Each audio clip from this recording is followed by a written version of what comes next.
गंवार। एक लड़की की शादी उसकी मर्जी के खिलाफ एक सीधे साधे लड़के से की जाती है जिसके घर में एक माँ के अलावा और कोई नहीं है। दहेज में लड़के को बहुत सारे उपहार और पैसे मिले होते हैं। लड़की किसी और लड़के से बेहद प्यार करती थी और लड़का भी।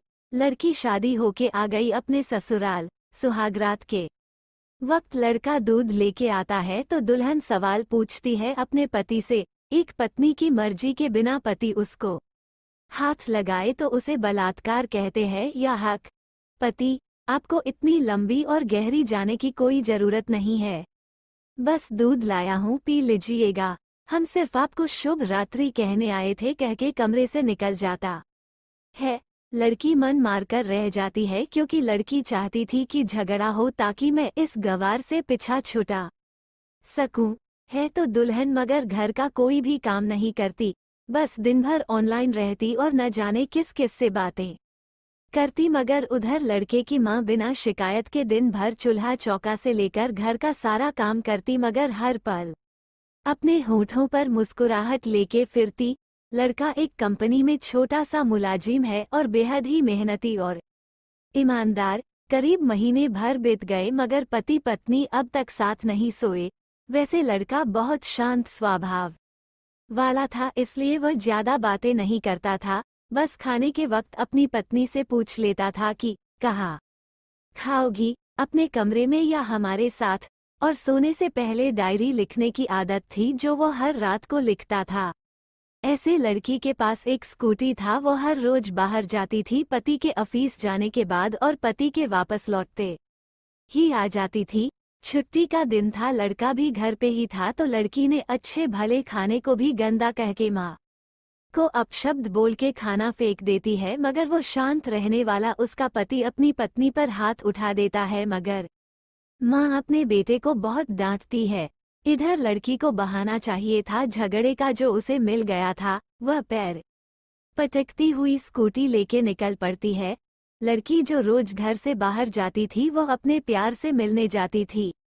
लड़की भले टूटकर चाहती थी लड़के को मगर उसे पता था कि हर लड़की की एक हद होती है जिसे इज्जत कहते हैं। वो उसको बचाए रखी थी।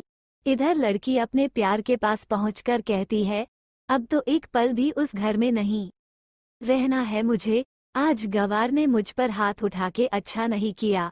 लड़का, अरे तुमसे तो मैं कब से कहता हूँ कि भाग चलो मेरे साथ कहीं दूर, मगर तुम हो कि आजकल पे लगी रहती हो। लड़की, शादी के दिन मैं आई थी तो तुम्हारे पास, तुम ही ने तो लौटाया था मुझे। लड़का, खाली हाथ कहाँ तक भागोगे तुम ही बोलो। मैंने तो कहा था कि कुछ पैसे और गहने साथ ले लो, तुम तो खाली हाथ आई थी। आखिर दूर एक नई जगह में जिंदगी नए सिरे से शुरू करने के लिए पैसे तो चाहिए ना। लड़की, तुम्हारे और मेरे प्यार के बारे में जानकर मेरे घरवालों ने बैंक के पासबुक, एटीएम और मेरे गहने तक रख लिए थे, तो मैं क्या लाती अपने साथ। हम दोनों मेहनत करके कमा भी तो सकते थे। लड़का, चलाकर इंसान पहले सोचता है और फिर काम करता है। खाली हाथ भागते तो ये इश्क का भूत 2 दिन में उतर जाता, समझी। और जब भी तुम्हें छूना चाहता हूँ बहुत नखरे है तुम्हारे। बस कहती हो शादी के बाद। लड़की, हाँ शादी के बाद ही अच्छा होता है ये सब, और सब तुम्हारा तो है। मैं आज भी एक कुंवारी लड़की हूँ, शादी करके भी आज तक उस गंवार के साथ सो न सकी क्योंकि तुम्हें ही अपना पति मान चुकी हूँ। बस तुम्हारे नाम की सिंदूर लगानी बाकी है, बस वह लगा दो, सब कुछ तुम अपनी मर्जी से करना। लड़का, ठीक है मैं तैयार हूँ, मगर इस बार कुछ पैसे जरूर साथ लेके आना। मत सोचना हम दौलत से प्यार करते हैं, हम सिर्फ तुमसे प्यार करते हैं, बस कुछ छोटी मोटी बिजनेस के लिए पैसे चाहिए। लड़की, उस गंवार के पास कहाँ होगा पैसा, मेरे बाप से 3 लाख रुपया ऊपर से मारुति कार ली है, बस कुछ गहने हैं वह लेके आओगी आज। लड़का लड़की को होटल का पता देकर चला जाता है। लड़की घर आके फिर से लड़ाई करती है मगर अफसोस वह अकेली चिल्लाती रहती है, उससे लड़ने वाला कोई नहीं था। रात 8 बजे लड़के का मैसेज आता है व्हाट्सएप पे कि कब आ रही हो। लड़की जवाब देती है, सब्र करो कोई सोया नहीं है। मैं 12 बजे से पहले पहुंच जाऊंगी, क्योंकि यहाँ तुम्हारे बिना मेरी सांसें घुटती है। लड़का, ओके जल्दी आना, मैं होटल के बाहर खड़ा रहूंगा। बाय। लड़की अपने पति को बोल देती है कि मुझे खाना नहीं चाहिए, मैंने बाहर खा लिया है, इसलिए मुझे कोई परेशान न करे। इतना कहके दरवाजा बंद करके अंदर आती है कि पति बोलता है कि वो अलमारी से मेरी डायरी दे दो, फिर बंद करना दरवाजा, हम परेशान नहीं करेंगे। लड़की दरवाजा खोले बिना कहती है कि चाबियां दो अलमारी की। लड़का, तुम्हारे बिस्तर के पैरों तले है चाबी। मगर लड़की दरवाजा नहीं खोलती बल्कि जोर जोर से गाना सुनने लगती है। बाहर पति कुछ देर दरवाजा पीटता है, फिर हार कर लौट जाता है। लड़की ने बड़े जोर से गाना बजा रखा था। फिर वो अलमारी खोल के देखती है जो उसने पहली बार खोला था, क्योंकि वह अपना सामान अलग अलमारी में रखती थी। अलमारी खोलते ही हैरान रह जाती है।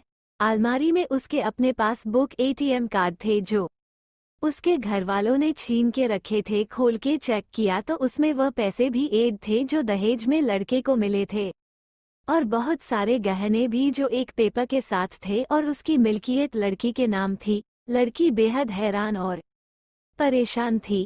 फिर उसकी नज़र डायरी में पड़ती है और वो जल्दी से वो डायरी निकाल के पढ़ने लगती है। लिखा था, तुम्हारे पापा ने एक दिन मेरी माँ की जान बचाई थी अपना खून देकर। मैं अपनी माँ से बेहद प्यार करता हूँ, इसलिए मैंने झुककर आपके पापा को प्रणाम करके कहा कि आपका ये अनमोल एहसान कभी नहीं भूलूंगा। कुछ दिन बाद आपके पापा हमारे घर आए हमारे तुम्हारे रिश्ते की बात लेकर, मगर उन्होंने आपकी हर बात बताई हमें कि आप एक लड़के से बेहद प्यार करती हो। आपके पापा आपकी खुशी चाहते थे, इसलिए वो पहले लड़के को जानना चाहते थे। आखिर आप अपने पापा की प्रिंसेस जो थी, और हर बाप अपने प्रिंसेस के लिए एक अच्छा ईमानदार प्रिंस चाहता है।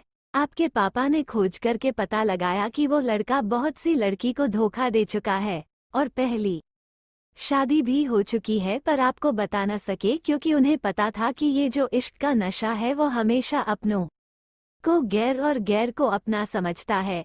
एक बाप के मुंह से एक बेटी की कहानी सुनकर मैं अचंभित हो गया। हर बाप यहाँ तक शायद ही सोचे। मुझे यकीन हो गया था कि एक अच्छा पति होने का सम्मान मिले न मिले, मगर एक दामाद होने की इज्जत मैं हमेशा पा सकता हूँ। मुझे दहेज में मिले सारे पैसे मैंने तुम्हारे अकाउंट में कर दिए, और तुम्हारे घर से मिली गाड़ी आज भी तुम्हारे घर पे है, जो मैंने इसलिए भेजी ताकि जब तुम्हें मुझसे प्यार हो जाए तो साथ चलेगे कहीं दूर घूमने। दहेज, इस नाम से नफरत है मुझे, क्योंकि मैंने दहेज में अपनी बहन और बाप को खोया है। मेरे बाप के अंतिम शब्द भी यही थे कि किसी बेटी के बाप से कभी 1 रुपया न लेना। मर्द हो तो कमा के खिलाना, तुम आज़ाद हो कहीं भी जा सकती हो। डायरी के बिच पन्नों पर तलाक की पेपर है, जन्हा मैंने पहले ही साइन कर दिया है। जब तुम्हें लगे कि अब इस गवार के साथ नहीं रखना है तो साइन करके कहीं भी अपनी सारी चीजें लेके जा सकती हो। लड़की हैरान थी, परेशान थी, न चाहते हुए भी गवार के शब्दों ने दिल को छुआ था।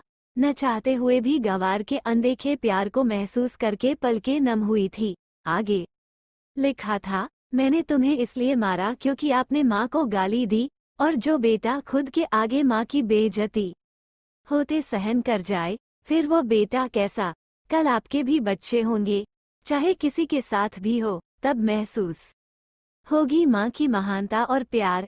आपको दुल्हन बना के हमसफर बनाने लाया हूँ, जबरदस्ती करने नहीं। जब प्यार हो जाए तो भरपूर वसूल कर लूंगा आपसे। आपके हर गुस्ताखी का बदला हम शिद्दत से लेंगे हम आपसे। अगर आप मेरी हुई तो बेपनाह मोहब्बत करके किसी और की हुई तो आपके हक में दुआएं मांग के। लड़की का फोन बज रहा था जो वाइब्रेशन मोड पे था। लड़की अब दुल्हन बन चुकी थी, पलकों से आंसू गिर रहे थे। सिसकते हुए मोबाइल से पहले सिम निकाल के तोड़ा, फिर सारा सामान जैसा था वैसे रख के न जाने कब सो गई पता नहीं चला। सुबह देर से जागी तब तक गवार ऑफिस जा चुका था। पहले नहा धोकर साड़ी पहनी, लंबी सी सिंदूर डाली अपनी मांग में, फिर मंगलसूत्र, जबकि पहले एक टीकी जैसी साइड पे सिंदूर लगाती थी ताकि कोई लड़का ध्यान न दे, मगर आज 10 किलोमीटर से भी दिखाई दे ऐसी लंबी और गाढ़ी सिंदूर लगाई थी दुल्हन ने।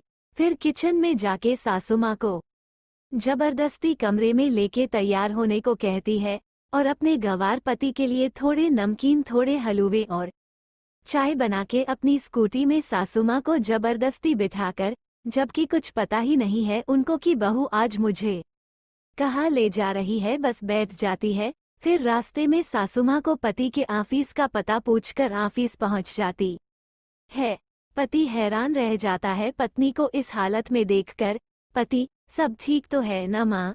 मगर माँ बोलती इससे पहले पत्नी गले लगाकर कहती है कि अब सब ठीक है, आई लव यू फॉरएवर।